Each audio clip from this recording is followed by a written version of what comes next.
Football is back. The Blue Jays are gunning for a playoff spot, and the NHL season is around the corner. And how do you know? It's because we're back. Yeah. We're here. All the action starts at Sports Interaction. It's Canada's sportsbook. Bet before the game, live and in play, or on one of the many prop bets. They've been doing it right since 1997. Sports Interaction makes it easy to deposit, play, and cash out. Join now to see all sports betting has to offer. Head on over to sportsinteraction.com/SDPN. That's sportsinteraction.com/SDPN. 19 plus. Please play Responsibly. I want to include you guys in the ad. I realized I was sort of taking all the script. And Thanks. Sorry about that. A couple more things. Jake Oettinger re-signed in Dallas. And that's Jesse's favorite goalie. Stützle's one of Jesse's favorite centers. Timmy Stutz.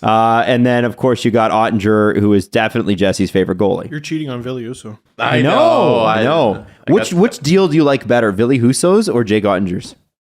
Oh my gosh, what was Husso's deal? Husso's deal, wasn't it $5 million a year? No, it was even less than that. Because 4.5. The Leafs could have done it, right? But I'll take Oettinger. Yeah, Not that it was an option, but Oettinger's got a higher ceiling, so like I'll take the Oettinger player. Like The I'll Leafs- take him as the player on my team. The Leafs But- gave the Blues the pick that they used to pick Husso. Actually, No way. Yes, they did. Which contract? Or which trade? It was the Roman Polak, Carl Gunnarsson. No, we did this on the show, didn't we? Oh my god, we did this on the show. Yeah, I wasn't. yeah. I must not have been here. Yeah. So Husso 4.75 for 3 years each year, and then of course the Stars just signed Oettinger 3 years, $4 million per. Yeah, So they're about the same. I like that deal better because I think Oettinger is kind of projected to be the better player, and like he has proven that in the playoffs. He was fucking unreal. It's such a fantastic deal for the Dallas Stars. He's poised to potentially be the highest paid goalie in the NHL at the end of his deal. Do you get He's really He's good. got to hold it up for 3 years. the guy? Yes. The guy that everybody's talking about in Dallas is Jason Robertson, and I wondered. Obviously, he is deserving of a big fat contract. But if you're the Dallas Stars and you've got so much money locked up in Seguin and Ben, and Ben's deal expires in 3 years, do you not say, okay, maybe in this one sense, a bridge deal makes a lot of sense? Because yes, we're going to pay a lot, but you're going to drop $9.5 million the summer that Ben's deal comes off the books, right? Because of that. And then you're expecting the cap to jump about $10 million that year. I think all the leverage belongs to Jason Robertson, though. Yeah. He's so good. Like I was listening to 32 Thoughts. Jeff Merrick said like there was a legitimate heart argument for Jason Robertson. He was that good. But no, we should give up on his brother really fast. He was really good. He's one of the best scoring wingers in the league. He does the hardest thing to do, which is score friggin' goals. So I'm sure Dallas has approached him with, hey, how about a bridge deal? And he potentially said, no, I don't want to because I'm Jason Robertson and I get whatever the hell I want because I'm ridiculously good. I've seen some grumbling online. How does this affect the Leafs?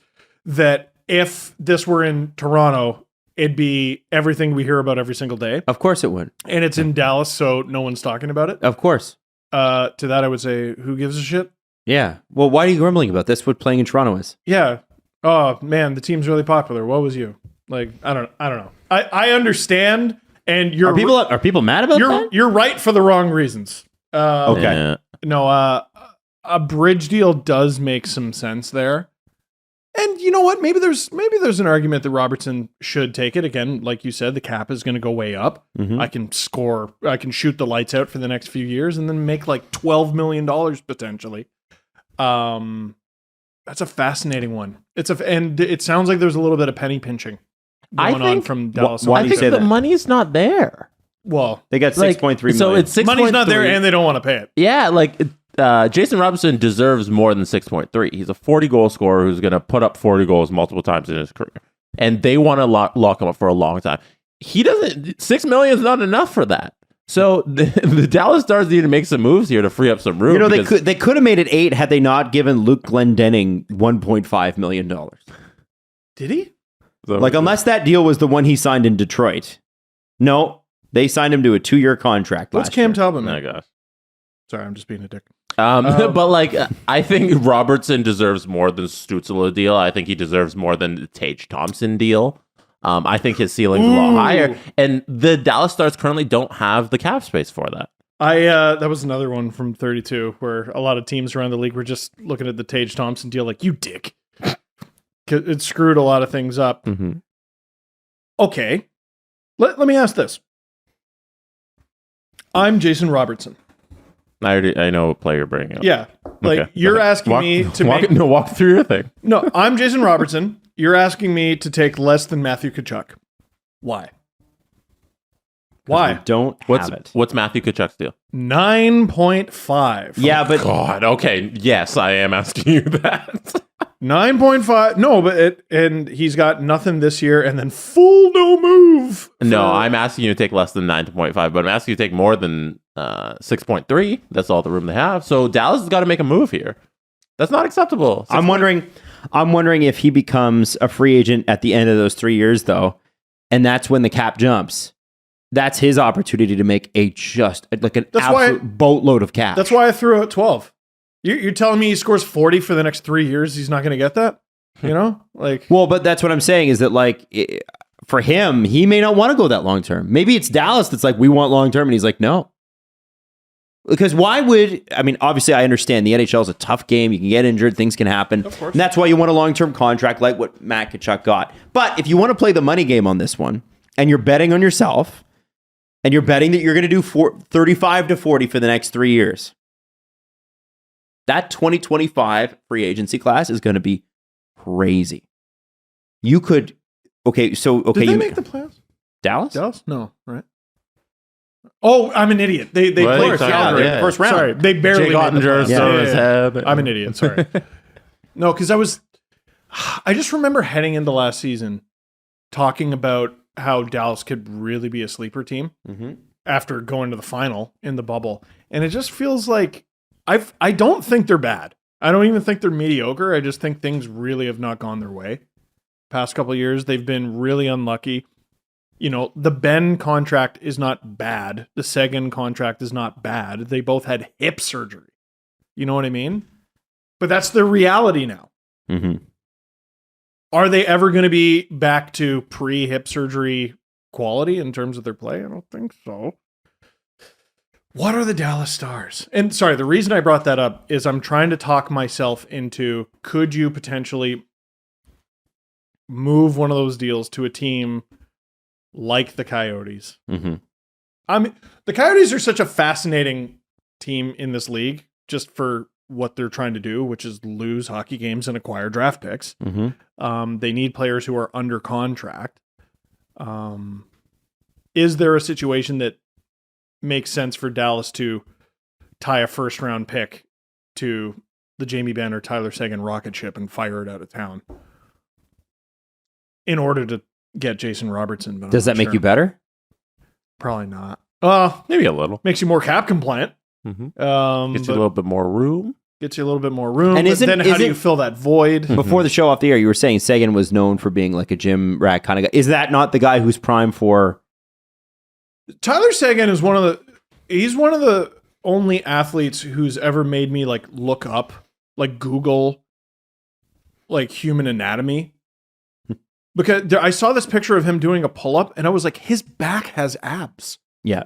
Strong guy. I've never seen if anybody those muscles. Health-wise is going to come back to their form, though, is it not Tyler Seguin? I would believe it. I heard rumors that he was partially responsible for sort of guilting Nazem Kadri into his next gear. Like they were basically Naz was at a point in his career where he was stuck in his spot in the Leafs lineup. Mm-hmm. And I'm pretty sure they were at the stage where they weren't making the playoffs. And Seguin was like, well, are you doing this? Are you doing this? Are you doing this? Are you doing this? Because Seguin was one of the best young centers in the league. And in short order after that supposed little meeting between the two, Kadri started kicking all the ass. Mm-hmm. So thanks, Tyler. Wow. Okay. I'd believe it of him, but then there's still the Jamie Benn conundrum. That's a guy who won the Art Ross. Good leader, hard hitter. hips fucked. Like it's dude, it's hard to overcome. I was saying to Jesse before the show, like, what are the 3 worst injuries to have as a hockey player? And it's got to be hip, concussion. yeah. Your wrist. Wrist is bad. Wrist is bad, but at least you can do some useful You can things. play through it. Yeah, you can play through it, and you can't can be shoot. useful. Okay. It's the wrist is up there, but I concussions, the back and the hips. Those are career enders. Those ones. Wrist, I mean, it takes a while to recover from, but players recover from it. Matthews has been Ilya dealing. Mikheyev scored like Rocket Richard. last Matthews, year. his wrist has been acting up for a season. He scored 60 goals. And he looks okay. Yeah. And Claude Giroux had the wrist issues. He looks okay. No, the back is just for hockey. Like, that's unbearable. The back is a bad one. The hips are a bad one. How about the ankle, Erik Karlsson? Ooh, not just ankle, Achilles tendon. Leon Draisaitl says, "What's up?" High ankle sprain. He played a whole playoffs with no ankle, managed to just glide around the ice and score a bunch of goals. It is 4 points a game. He honestly, sometimes he played like, people that are just learning NHL and they don't know the speed boost button and they don't know the deke and they just kind of glide. And they glide around It was magical to watch. He was one of the most effective players on the ice without being able to skate. I badly wanted that series to go 7. Like, because we streamed it, and God, the Oilers were so fun to watch. And every time Draisaitl stepped on the ice, I'm like, I wonder how he's going to do it this time. Still stationary? Wow. Oh, he scored. Yeah. Yeah, this dude's putting up like 3-4 point nights in the Western Conference Final. Can't skate. It's fucked. It was fascinating to watch. Yeah.